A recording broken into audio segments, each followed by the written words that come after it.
On this Tuesday night, the Prime Minister drumming up business in Europe. The major projects he says will benefit Canada, and who's in the running to build Canada's new submarines. Our subs are quieter than Canadian snowfall. Deliberate attack, what Israel claims it was targeting when it killed 20 people at a Gaza hospital.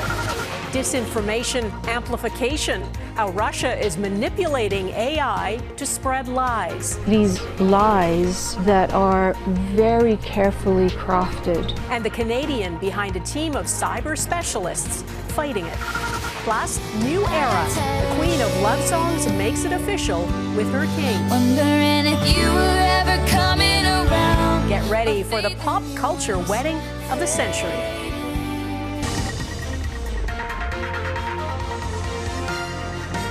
Global National with Donna Friesen. Good evening and thanks for joining us. Canadian Prime Minister Mark Carney is making the rounds in European capitals, trying to build deeper ties with countries other than the United States. At the same time, Canada's Trade Minister Dominic LeBlanc was in Washington today meeting with the U.S. Commerce Secretary. LeBlanc's office describes the meeting as constructive and lengthy. It appears to be a two-prong approach, try to settle a trade and tariff war with the U.S. while accelerating deals with Europe. And as David Akin reports, find new export markets for Canadian natural resources, including critical minerals. Prime Minister Mark Carney started his day with a grand welcome from his host, German Chancellor Friedrich Merz. The two leaders signed some new deals to get more Canadian natural resources to European markets. And Carney said he's about 2 weeks away from announcing some of the so-called projects of national interest that will speed those exports to European markets. Carney said ports in Montreal and Churchill, Manitoba would be near the top of that project list. A new port, effectively in Churchill, Manitoba, which would open up enormous LNG plus other opportunities and other East Coast ports for those critical metals and minerals. If we can move goods out of this port year-round, we've got an absolute winner of an economic opportunity here. From there, Carney headed to a Baltic Sea shipyard where ThyssenKrupp Marine Systems, or TKMS, makes submarines. Canada is in the market to buy 12 new subs, and on Tuesday said TKMS and a South Korean company are the finalists to win the Canadian contract that could be worth more than $20 billion.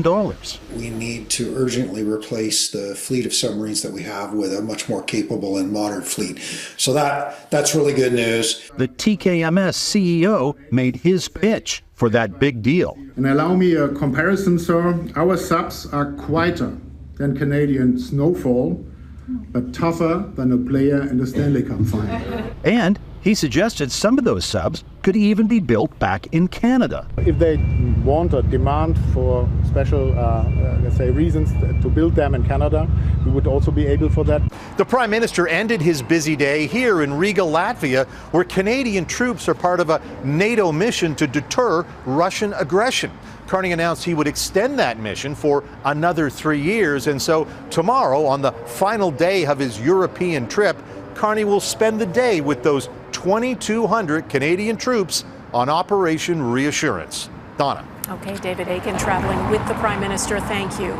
International condemnation is mounting after the Israeli army deliberately targeted a hospital in Gaza, killing at least 20 people, including 5 journalists. The British Prime Minister calls it completely indefensible. The UN says there needs to be justice. The U.S. President Donald Trump says he isn't happy about it.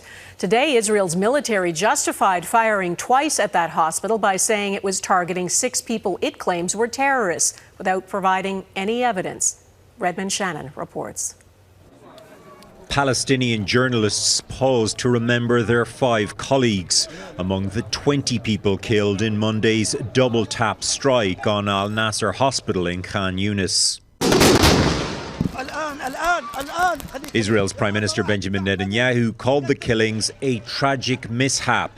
But on Tuesday, Israel's military indicated the 2 strikes were deliberate, saying troops identified a camera that was positioned by Hamas in the area of the Nasser hospital that was being used to observe the activity of IDF troops. Troops operated to remove the threat. The IDF claims that 6 of the other 15 people killed were terrorists, including one who it says took part in the October 7th attacks. It has not provided verifiable evidence. The IDF says it will examine the authorization and decision-making processes used to carry out the strikes. The Committee to Protect Journalists says many questions remain unanswered. At the other end of the strip in Gaza City, the aftermath of another bombardment. People flee as Israeli troops prepare to occupy Gaza's largest city. This exasperated woman says they were given 10 minutes warning to leave. She says she has no idea where they're going to go. Frustration in Israel too, albeit in relative peace.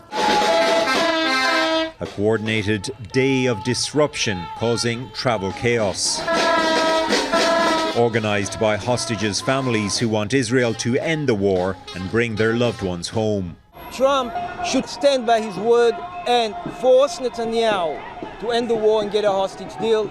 He can do it if he wants. Israel's government says it wants all hostages released for a ceasefire. Last week it refused an offer from Hamas to release about half of the living and dead captives in exchange for a pause in fighting. Redmond Shannon, Global News, London. One of the Palestinians killed in that Israeli airstrike on Nasser Hospital was 33-year-old Marian Abu Daga. She was a freelance photojournalist. This is some of her work. It has been used by news outlets all over the world.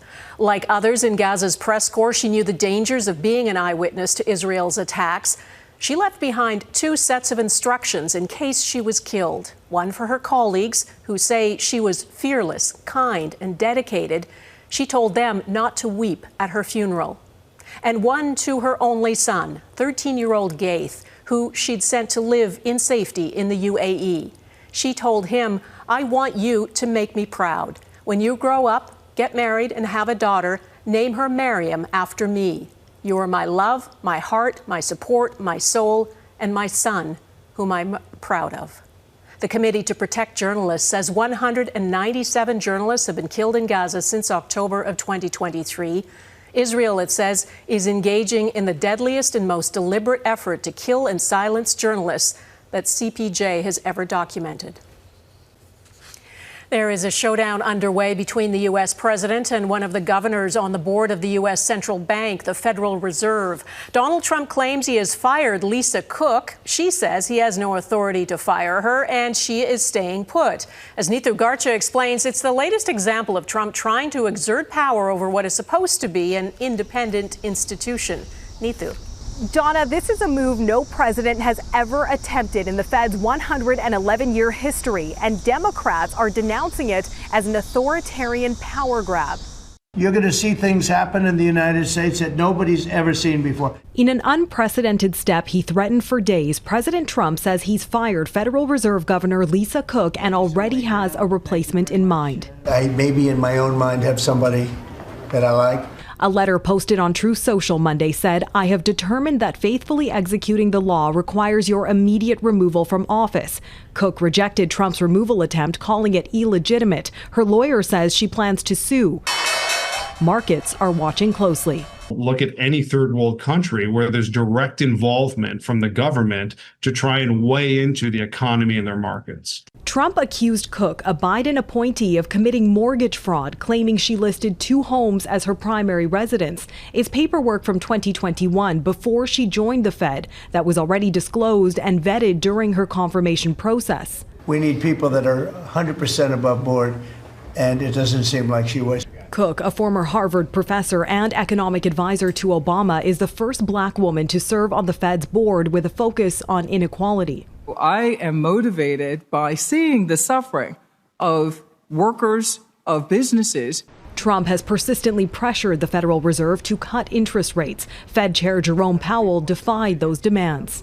He's a knucklehead. He's done a lousy job. At a cabinet meeting Tuesday, Trump touted the prospect of a majority on the Fed's 7-member board, which already has 3 of his allies. Once we have a majority, housing is going to swing and it's going to be great. U.S. unemployment is near historic lows and inflation is still above target. And now the central bank's ability to navigate economic challenges like this without political interference is under question. Donna? All right, Neetu Garcha in Washington, thank you. Across the Canadian prairies, harvest season is underway, always a critical time in the business cycle of farming, and many are watching the markets closely. Trade disputes have caused a lot of instability, and tariffs imposed by both the U.S. and China on Canadian canola and pea exports are having a huge impact on prices farmers can get for their crops. Skylar Peters explains. It's a sunny day south of Lethbridge, Alberta, with farmers like John McKee in the full swing of harvest. Mother Nature cooperated and we have a good crop here in southern Alberta. As consistent as the weather has been this week, McKee can't say the same about the market for his product, something he's been watching just as closely as the crops hitting his bin. Something happens on the other side of the world, we hear about it instantly. And so markets react very rapidly. Take the price of green peas. Prices climbed steadily during the fall of last year, but like many other crops, dropped in March with the threat of U.S. tariffs near. It rebounded since, but just as farmers were looking to get out in the fields this summer, another significant drop. In the last day and a half, they've lost just about another $1, so it's like at $7. And there's no way that we can sell peas at $7. Some will simply have no choice. For a lot of farmers, over 50% of the crop that they're going to harvest, they're going to bring directly to the elevator, and they're going to take the price that they get. As the Canadian government continues trade talks with the U.S. and China, experts are asking for a sharper focus on farmers. There's just simply no other market out there that's going to accept $17 billion worth of grain and grain products. We have to reset that relationship, and we equally have to reset the relationship with China. And federal politicians say they're listening. We know it's a problem for you. We know that you want us to keep out of your business, but at the same time, we know that you want to see trade relations with China and the U.S. Resume. McKee and 70,000 other Canadian grain farmers can only watch. Row by row, he's busy focusing on what he can control. The quicker we can get the crop safely in the bin, the better. Skylar Peters, Global News, Calgary. In Nova Scotia, that huge wildfire in the Annapolis Valley has now burned about 8,000 hectares and is choking the surrounding area with smoke. Officials say no more homes have been damaged by the blaze, but over 1,000 people have been forced from their homes. The heavy smoke has prompted an air quality warning for Annapolis County. Air quality statements are also in effect in Halifax and its surrounding areas. This is what people attending the Burning Man Festival had to deal with. An intense, fast-moving wall of dust called a haboob moved through Arizona and Nevada. They are not uncommon there. Wind gusts reached over 110 kilometers per hour, cutting visibility to zero in some places, including Phoenix. Trees were downed and flights delayed throughout the region. People in Vietnam are salvaging their belongings after Typhoon Kajiki wreaked havoc on parts of that country. At least 4 people were killed. The storm dumped heavy rain, triggering flood and landslide warnings. At least 8,000 homes were damaged. The storm's remnants are now moving into Laos and Thailand. Hyping a controversial pipeline coming up, why Trans Mountain CEO says the line is more critical than ever.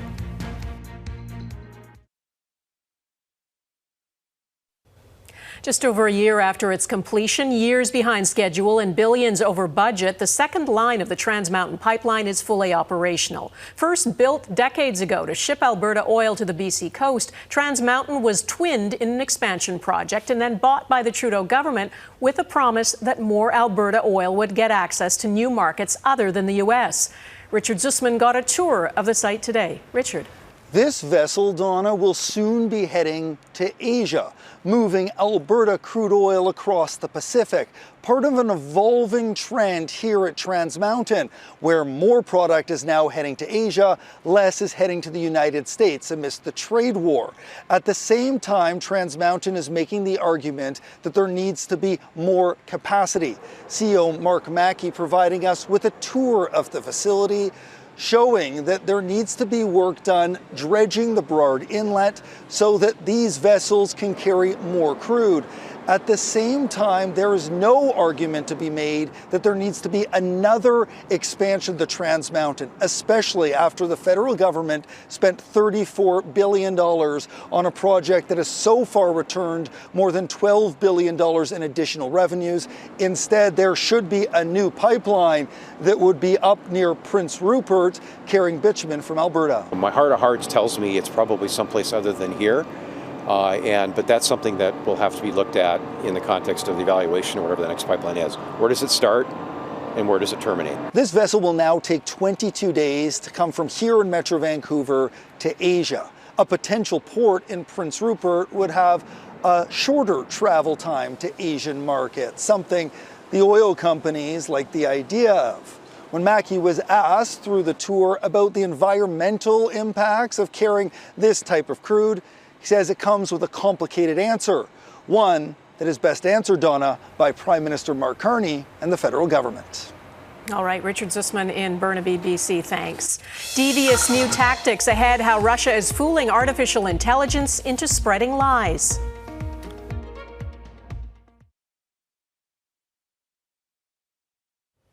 Top search engines like Google now use artificial intelligence to give you the answers you are seeking, and AI-powered chatbots are exploding in growth in the tech world.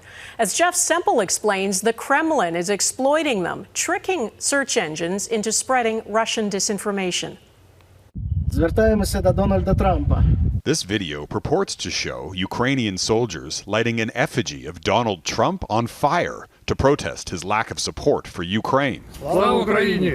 Turns out the video is a fake, linked to a well-known Russian influence operation. But if you ask popular AI chatbots, like those used by Google, Facebook, and ChatGPT, you'd never know it. AI models are not able to distinguish credible sources from non-credible sources. This team of American researchers recently revealed how a Russian network of websites, known as Pravda, used artificial intelligence to publish 3.6 million articles last year, each telling the Kremlin's version of events. The sheer volume of content tricked some of the world's most popular search engines into regurgitating Russia's disinformation. If you ask Facebook's Meta AI if those fighters from Ukraine burned an effigy of Trump, it answers yes. Its source, Russia's Pravda network. Because of that repetition of that particular narrative from these sites, they're able to rank high in the search results. These Russian websites successfully tricked AI search engines into repeating numerous fake stories, such as claims that Ukraine's president stole U.S. aid money to enrich himself. The Russians are trying to polarize the society. This Canadian leads a secret team of Ukrainian cyber specialists battling Russian disinformation online. They say the Kremlin is sowing division and weakening Western support for Ukraine, pushing stories like this one, claiming Ukrainians are selling foreign aid online, including helmets from Canada. These lies that are very carefully crafted, and this is PSYOPs, right? Psychological operations. They're very, very, very good at it. This Finnish expert says the social media platforms used to crack down on Russian disinformation, but not anymore. They will not fight against disinformation online because it basically benefits the people who are in power right now. Since the report was released, many of those false claims have been widely debunked, and the chatbots have mostly wised up. But the investigation highlights a potential vulnerability with these AI search engines, which the Kremlin and others can exploit. Donna? All right, Jeff Semple in Toronto, thank you. Deep dive next, what scientists hope to learn by exploring a settlement from the Stone Age now covered in water.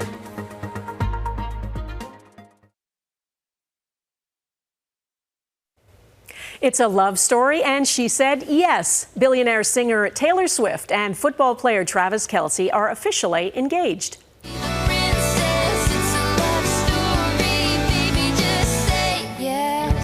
The couple went public with their news on Instagram, posting this photo in a garden of flowers and writing, "Your English teacher and your gym teacher are getting married." They've been romantically linked for about 2 years. Kelce gave her this massive diamond, and now bookies are taking bets on the wedding date and the arrival of the first baby.